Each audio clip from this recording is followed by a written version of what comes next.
إن الحمد لله نحمده ونستعينه ونستغفره ونعوذ بالله من شرور أنفسنا ومن سيئات أعمالنا من يهده الله فهو المهتد ومن يضلله فلن تجد له وليا مرشدا وأشهد أن لا إله إلا الله وحده لا شريك له وأشهد أن محمدًا عبده ورسوله صلى الله عليه وعلى آله وأصحابه ومن اتبعه.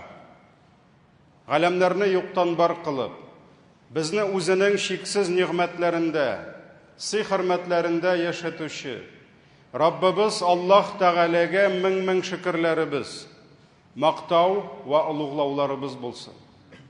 Җирләргә дә, күкләргә дә Аллаһының рәхмәте булып килгән. Сөекле пәйгамбәребезгә күңел түрләребездән чыккан дугаларыбыз Аллаһының сәламе һәм салаваты булсын. Азиз кардәшләрем, һәр кайсыгызны чакырам тақвалыкка. Аллаһның әмерләрен тиешенчә үтәгез. Аның харамнарыннан тыелыгыз. Аллаһ Тәгалә Кур'ани Кәримдә әйтте: «Я айюхаллазина аману тақуллаха хаққа туқатих, ва ла тамутунна илля ва антум муслимун». Әй иман китергән бәндәләр, Аллаһы Тәгаләгә тиешле дәрәҗәдә тақва булыгыз. Һәм мөселман булмаган хәлдә Аллаһ хузурына кайтудан сакланыгыз. Азиз кардәшләрем, изге, бәрәкәтле, һәр кайсыбызның да күңел түрендә утырган Рамазан айы китеп барды. Күк йөзендә Шәввәл айы аны итеп чыгарды. Аллаһ Тәгалә Кур'анда «Залика тақдирул азизил алим» диде. Шушы көн белән төннең алышынуы, бер атна икенче атна белән алышыну, бер ай килеп икенче ай китү, кояш, айның йөрешләре Аллаһы Тәгалә билгеләгән маршрут, Аллаһ билгеләгән тәкъдир, ул гыйззәтле, ул хикмәт иясе диде. Ләкин Шәввәл айы Рамазан айын итеп җибәрсә дә, изге Рамазанның рухы безнең йөрәкләребездә калырга тиеш. Изге Рамазанның тәрбиясе безнең тормышыбыздан Рамазан айы китү белән китергә тиеш түгел, ул дәвам итәргә тиеш. Чөнки изге Рамазан безне бөек гыйбадәт, фарыз уразасын тотарга өйрәтте. Фарыз намаздан кала иң хәерле намаз, төнге кыям, тәһаҗүд, таравих намазларын торгызырга өйрәтте. Изге Рамазан безне һәр даим җәмәгатьтә булырга чакырды. Мәчеткә йөрергә өйрәтте. Чөнки Рамазан айларында мәчетләребез шаулап, гөрләп торды. Изге Рамазан безне закат, садакалар бирергә өйрәтте. Чөнки һәрбер мөселман, хәтта закат бирүче булмаса да, уйлап карагыз, фитра садакасы ул закат. Шуннан да ул закат һәм безне закат бирергә, безне садакалар бирергә өйрәтте. Зикр тәсбихлар, Коръан укулар, һәр даим дугада булулар, булсынмы ул ифтар вакытларында, булсынмы ул бәрәкәтле сәхәр вакытларында. Менә шушы бер айлык мәдрәсә без сезнең белән тамамладык. Бүгенге заманча әйткәндә, бер айлык курслар без сезнең белән тамамладык. Хәзер шушы курсларда алган белемне, шушы курсларда алган мастер-класс дип әйтәбезме, тәрбияне Аллаһ Тәгалә эшләп карарга күрсәтте безне. Без дәвам итәргә тиешбез ел дәврендә. Ул безнең киләсе бер айлык курс Рамазан айына кадәр җитәргә тиеш. Һәм Аллаһ каршында күп вакытта синең кылган гыйбадәтеңнең, изге гамәлеңнең булсынмы ул турыдан-туры Аллаһ белән генә бәйле, булсынмы ул Аллаһның бәндәләре белән бәйле, кемгәдер хәер садака бирү, кемнеңдер хәлен белү, әти-әниеңә хезмәт итү, Аллаһ каршында шәригать дин үлчәвендә күп вакытта ул гамәлеңнең зурлыгы анда түгел, аның зурлыгында түгел нәтиҗәсе, аның дәвамлы булуында нәтиҗәсе. Кай вакыт безнең бер көн, ике көн зур гамәлләр кылып та, аннары соң ташлаган, онытылган гамәлләребезгә карый, көн сайын, атна сайын әз-әзләп кылган гамәлләребез кыямәттә безгә күбрәк нәтиҗә бирәчәк. Һәм тормышта да аның бәрәкәте күбрәк булачак. Шуңа күрә Пәйгамбәребез саллаллаһу алейхи ва саллям нәрсә дигән? Аллаһы Тәгалә каршында иң сөекле гамәл, Аллаһ иң яраткан гамәл нинди диде? Дәвамлырак, иң дәвамлы булган гамәл, самый продолжительный диде. Иң зур димәде. Никадәр без аны озаграк дәвам итсәк үз тормышыбызда, аның бәрәкәте, савабы һәм Аллаһ каршында дәрәҗәсе шул кадәр күбрәк булачак. Бу хадис безгә Гайшадан килә, Бухари, Муслим җыентыкларындадыр.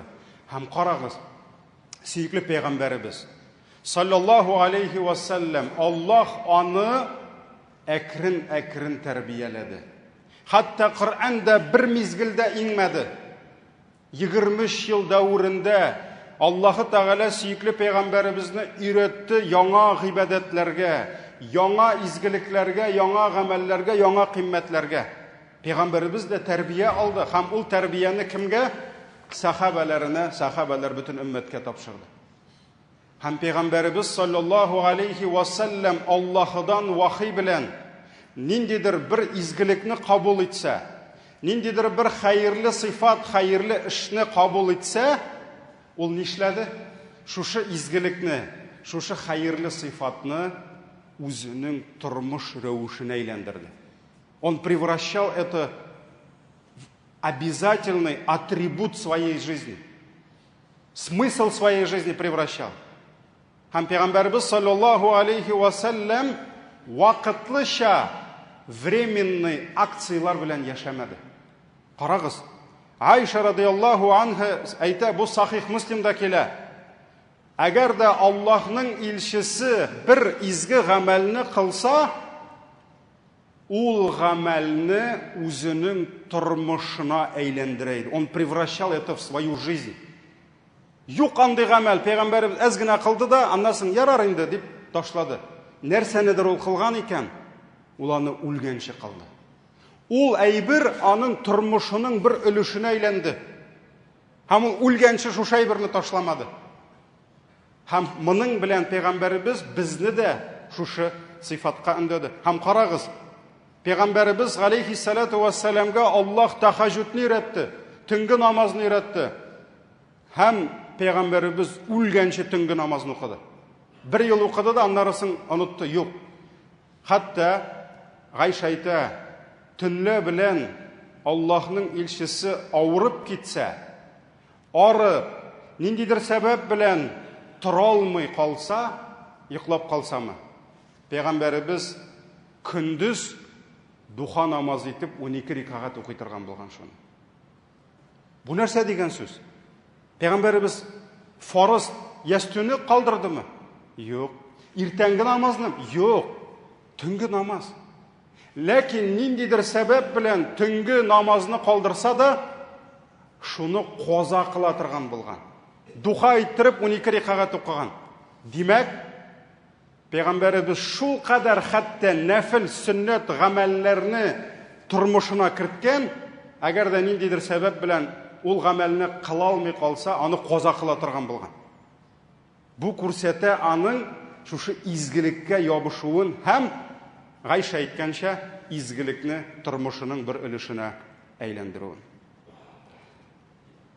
Һәм җәмәгать, без мөселманнар да, әгәр дә тормышыбызда Аллаһы Тәгалә безгә тәүфик биреп, ниндидер бір изге гамәлнең кыйммәтен аңласак, бу гамәлне кылсаң, Аллаһның сиңа әҗр савабы була, бәрәкәт бирә, гынахларыңны кичерә. Булды, ишеттең, аңладың, җомга намазындамы, каядыр дәрестәме, каядыр китаптамы күрдең син моны аңладың, бу сиңа кирәк, һәм син моны кыла башладың.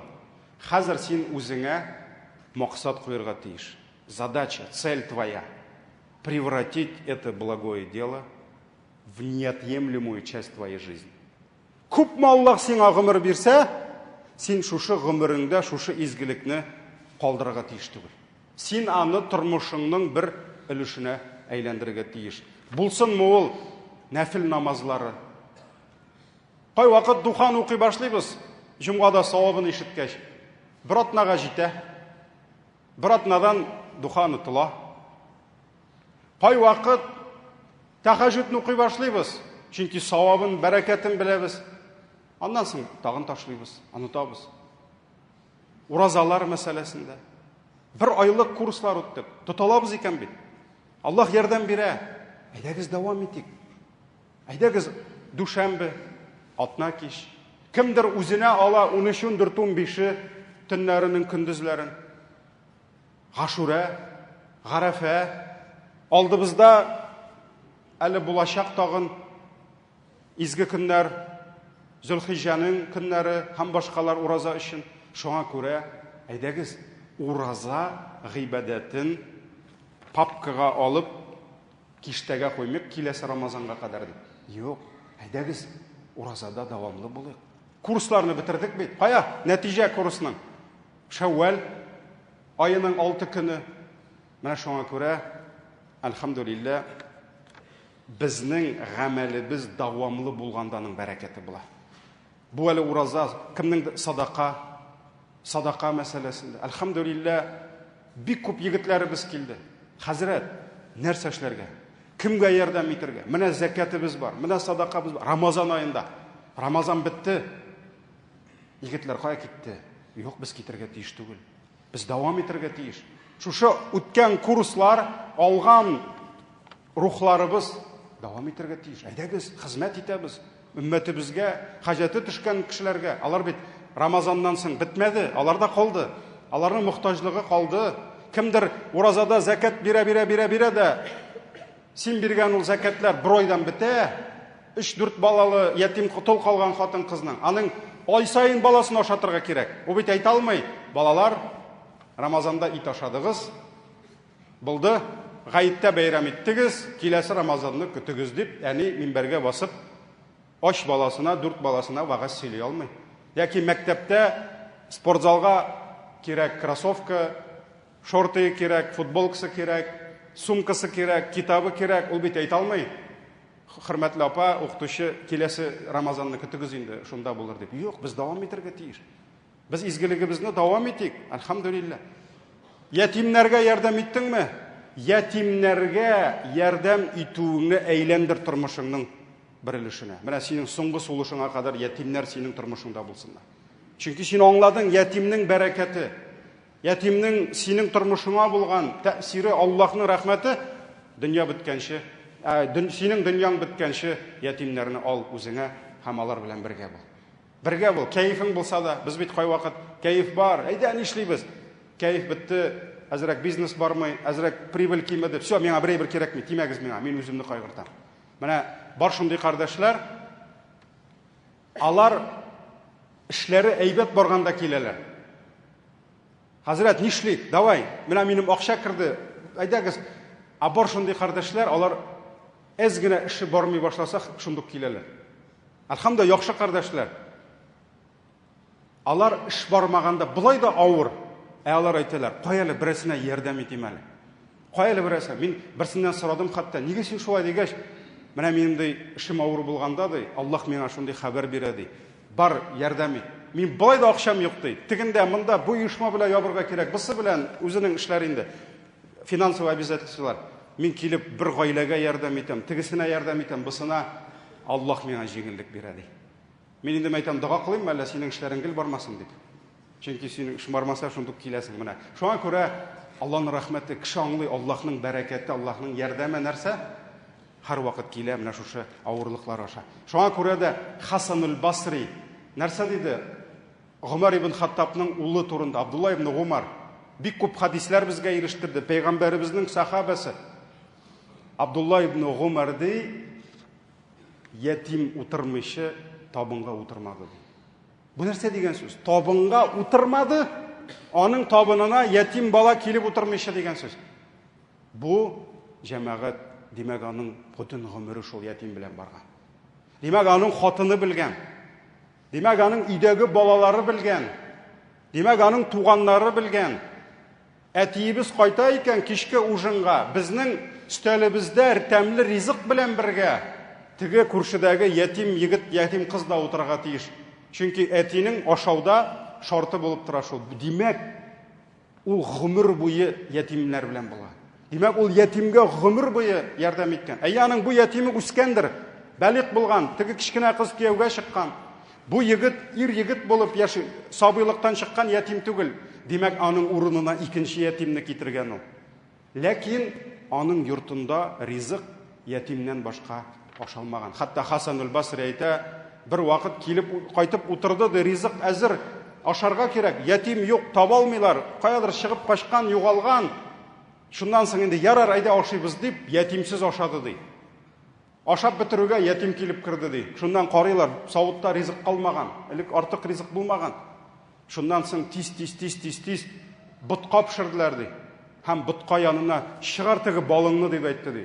Бәйрәмдә генә ашый торган. Ул хәзер бал ул безнең, бигрәк тә безнең илдә бал ашамый күп кеше. Балаларга бал да шатып булмый. Ул бал бик кыйммәт булган. Шуңа күрә нәрсә дигән? Теге балны да куйыгыз дигән. Шуннан соң күртеп торган теге ятимнең ашаганын. Уйлап карагыз. Эшләре күп, вазифалары зур.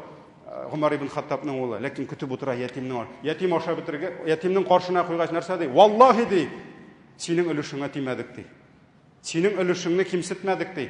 Менә шулай итеп ул аны тормышының бер рәвешенә әйләндергән ятимгә ярдәм итүне. Ятимгә ярдәм итүне. Һәм шулай ук җәмәгать менә бу нәфилгә каза дигән әйбер. Хәтта беләбез, илә намазына килсәң, алдан 4 сөннәт укыла. Ләкин син өлгермәдең. Пәйгамбәр саллаллаһу алейһи нәрсә диде? Фарыз бара икән, нәфил укырга ярамый, сөннәт укырга ярамый. Булды фарызга бастың, фарыздан соң башта теге 4 сөннәтне укыйсың. Әлбәттә мөмкинлегең булса, фарыз түгел бу, әмма башта 4 сөннәтне укыйсың, аннан 2 сөннәтне укыйсың. Хәтта калган әҗерле гамәлне нишлисең? Кире кайтарасың. Шулай бит. Иртәнге намазның сөннәте шулай. Шуңа күрә Пәйгамбәрбез саллаллаһу алейхи ва саллям нәфилдә каза таләп ителмәсә дә, ул безне чакырды. Пәйгамбәрбез Сахих Муслимда килә. Пәйгамбәр саллаллаһу алейһи ва саллям әйтте: "Кем төнлә белән Коръәннән укый торган, үзенең өлешен йоклап калса ди. Мәсәлән, мөселманның һәр төнне ничәдер бит укый. Ул аны керткән үзенең гадәтенә, ләкин йоклап калды. Шушы өлешен йоклап калса ди.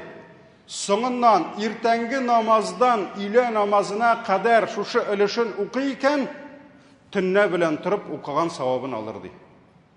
Йоклап калды, авырды, төрле сәбәп, арган иде бик каты. Төнне Коръәнне укый алмады.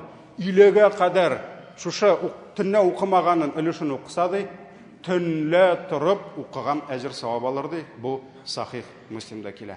Хәтта җәмәгать урысча әйткәндә это еще не все. Әгәр дә мөселман бер изге гамәлне, гыйбадәт булсынмы, кемгәдер карата ярдәм, садака, башка бер гамәл булсынмы, шалтыратып кемнеңдер хәлен белү булсынмы, нәрсә? Әгәр дә ул бер сәбәп белән шушы гамәлен эшли алмаса, авырып калды. Бусында акчасы булмады.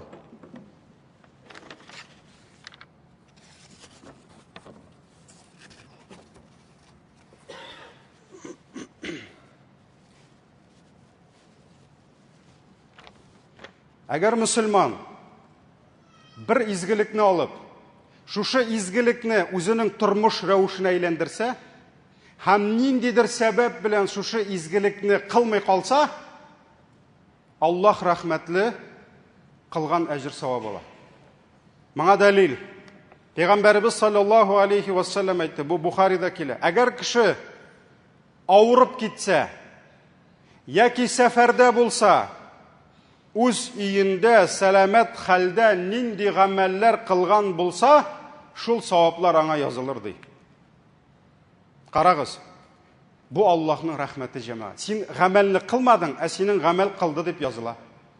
Мәсәлән, син һәр көнне иртәнге намазмы, төнге ясту намазмы, син аны җәмәгатьтә өйрәндең укырга. Ләкин син бүген ястуга килмәдең, чөнки син сәфәрдә идең. Син ястуны мәчетеңдә, җәмәгатеңдә укый алмадың, сәфәрдә идең. Пәйгамбәр саллаллаһу алейһи ва сәлләм нәрсә ди? Сәфәрдә булмаган булсаң, син аны укыганыңмы? Укыган булырың җәмәгатьтә. Демәк, син барып, шушы җәмәгать белән күрешеп, шулар белән бергә басып, ястуны яки иртәнгене алар белән бергә укыган әҗр савап языла. Син каядыр сәфәрдә йөрисең, фәрештәләр язалар, бу чыгып китте ястуга. Бер адым атлады савап, бер адым атлады гынахасы бетте, кирип кемнәр беләндер күреште, мәчет намазын укыды, фарызны укыды, зикр, тәсбих, бөтенесен фәрештәләр язалар. Ул юк, каядыр сәфәрдә йөри. Ни өчен? Чөнки сәфәрдә булмаган булса, ул аны эшләгән булыр. Авырып калды, авырды, килә алмады. Әгәр дә сәламәт булса, эшләгән булырмы? Эшләгән булыр. Димәк, килде, адым сайын савап алды, җәмәгать намазының әҗрен алды. Ни өчен? Чөнки бу сәбәпләр гызыр булмаган булса, ул аны эшләгән булыр. Бу Аллаһның рәхмәте җәмәгать. Карагыз. Бу тәһаҗҗүд мәсьәләсендә дә, бу синең Коръан укуыңда да, бу синең садака бирүеңдә дә. Син атна сайын кемгәдер яки ай сайын кемгәдер садака биреп барасың. Бу синең булды, тормышыңа кирде. Бер ай калмый яки бер атна калмый син ул садакаңны бирмичә, бирәсең. Ләкин нәрсәдер килеп чыкты. Әҗәтләрең килеп чыкты. Белмим, машинаңны бердең. Тагын нәрсәдер булды. Син бу садакаңны гызырың булу сәбәпле бирми тордың. Бер атна, бер ай. Яра эшләреңне тәртипләдең, әлхәмдүлилләh, тагын бирә башладың. Бер ай буе син бирмәсәң дә, фәрештәләр язып бардылар, бу бирә дип. Ни өчен? Чөнки бу гызырың килеп чыкмаган булса, син аны биргән булыр. Син аны эшләгән булыр. Менә шуңа күрә Аллаһның рәхмәте бу безгә һәм бәрәкәте дәвамлы гамәлләребез өчен, әлхәмдүлилләh. Әлхәмдүлилләh. Шулай ук җәмәгать кеше тормышына ниндидер бер изгелекне кирткәндә карарга тиеш күңеленә якын булган, күңеленә хуш килгән изгелекне. Ни өчен? Чөнки изгелекләр бик күп. Монда фарызлар турында бармый, дөрес аңлагыз. Монда нәфил, сөннәтләр. Фарызда безнең ихтиярыбыз юк, Аллаһ кушты, без аны эшләдек.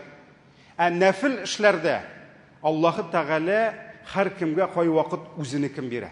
Мәсәлән, арабыздан бөтенебезнең мал-мөлкәте атна сайын, ай сайын, көн сайын садака бирергә, ятим мискиннәргә ярдәм итәргә бәлки юктыр мөмкин. Ләкин аның мөмкинлек бар һәр даим тәһаҗҗүдкә торырга.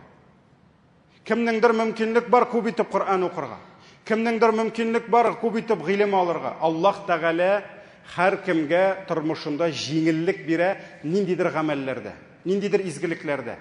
Менә шуңа күрә үзеңнең тормыш рәвешең итеп ниндидер изгелекне алганда, алыр алдыннан кара, бу синекеме? Менә әйтәләр бит, это моё диләр. Сахабаларда бөтенесе бер тигез булмады. Ул Абу Бакр ул бөтен изгелектә беренче булды. Гомар ул бөтен изгелектә беренче булды. Нәрсәдәләр икенче булды. Чөнки беренче Гомар Абу Бакр иде. Булды шундый сахабалар, алар бөтен изгелектә беренче, ләкин җәмәгать бөтен сахаба меценат, бөтен сахаба спонсор булмады. Абу Дарданың күп вакыт акчасы юк ашарына да. Абу Хурайраның кай вакыт ашарына булмады, ләкин хадис гыйлемендә, хадисләрне тапшыруда Абу Бакр да, Гомар да аның белән бер дәрәҗәдә була алмады. Иң күп хадис Абу Хурайрадан килде. Абу Дарда төннәр буе башын сәҗдәдән күтәрмәде. Төннәр буе тәһаҗҗүд укыды. Һәм аның тәһаҗҗүдсез төннәре булмады. Ул һәр даим нәфил уразаларын тотып килде. Беләбез, бик күп сахабалар, табигыйннар Дауд уразасын тоттылар. Нәрсә ул Дауд уразасы? Көн аралаш ураза тоттылар гомер буе. Гомер буе көн аралаш ураза тотты. Менә бүген бар микән безнең өммәтебездә Һәм алар күп микән Давыт уразасы тотучылар. Шуңа күрә кемдер садака бирүдә, кемдер мискиннәргә ярдәм итүдә, кемдер төнге тахаҗүдтә намаз уку, сәҗдә һәм шул сәҗдәләрдә дуа кылдылар ана шул садака бирүчеләргә, шул өммәтне җитәкләүчеләргә, кемдер җихад мәйданында булды, Халид бин Валидләр кебек, алар үз урыннарын шунда алдылар. Кемдер гыйлемдә булды. Карагыз, Мугаз ибн Җабал, ул зур галим булды. Бәлки ул күп садака таратып, ләкин нинди зур. Абдулла ибн Масгуд, субханалла, Абдулла ибн Масгуд, хәтта аның кай вакыт хатыны аңа закат бирә иде. Аның хатыны аңа закат бирә, ләкин ул зур галим булды. Бәлки аның чыгып күп итеп кәсеп кыларга, күп итеп акча эшләргә бәлки вакыты да булмаган. Ул чөнки ул өммәткә зур мирас калдырды. Абдулла ибн Масгуд, Абдулла ибн Габбас, шандыр тәнле, кичкенә ябык кына кешеләр, ләкин нинди зур галимнәр булдылар. Пәйгамбәрбез әйтте, аның бер аягын үлчәүгә салсаң, Ухуд тауыннан авыррак диде. Чөнки аның гыйлеме булды. Ул зур гыйлемнәр калдырды безгә, бөтен өммәткә. Шуңа күрә һәр сахаба Аллаһ аңа үз гамәлен бирде, һәм ул шушы гамәлне нәрсәгә әйләндерде? Тормыш рәвешенә әйләндерде. Шуңа күрә бүген дә бөтенебез галим була алмыйбыз. Ләкин арабызда кемдер галим була.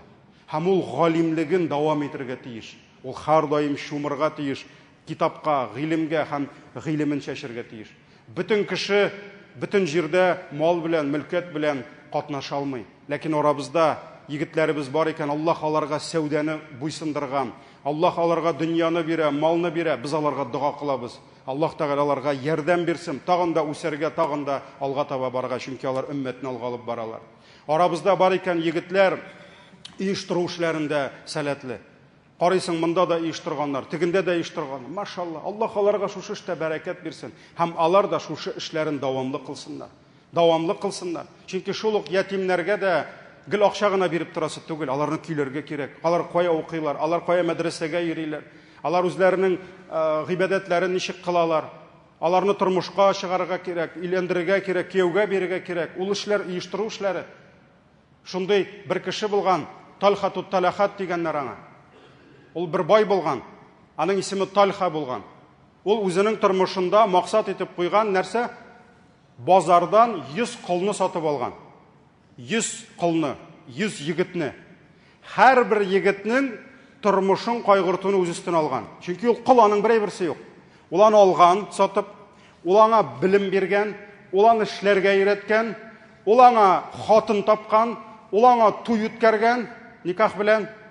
Ул аны тормышта урнаштырган һәм һәр бер шушы 100 гаиләне төзегән, 100 никахны. Һәм һәр бер гаиләдә ул егет тугач та аңа Талха исеме кушканнар. Шуңа күрә аның кушаматы, кличкасы булган Талхатут Талахат прозвищесы. Бөтен Талхаларның Талхасы. Ул үзенең тормышына, үзенең проектын алган. 100 гаиләнең тормышын ул алып барган. Һәм аларны эшләргә өйрәтеп, тәрбияләп, каядыр әрләп, сүгеп кай вакыт әтиләрчә, чөнки алар кыл булган, аларның инде әтиянисе дә булмагандыр бәлки күбесе. Шулай иттереп, ул үз тормышына Аллаһ аңа нәрсә биргән, ул шуны оештырган. Шуңа күрә арабызда бар чиновник булып эшләүчеләр, бик яхшы иттереп оештыра белүчеләр, каядыр башка эшләрне тотып торучылар. Без баш катырабыз, нишләргә? Алар киләләр дә 3 минутта хәл итәләр. Шуңа күрә Аллаһ сиңа нәрсә биргән, шунда син булырга тиеш. Әлхәмдүлилләh. Әйдәүче һәм үзеңнең тормышыңны шуңа багышлаучы. Һәм инде менә җәмәгать, урысларда шундай әйтем бар: тише едешь, дальше будешь ты.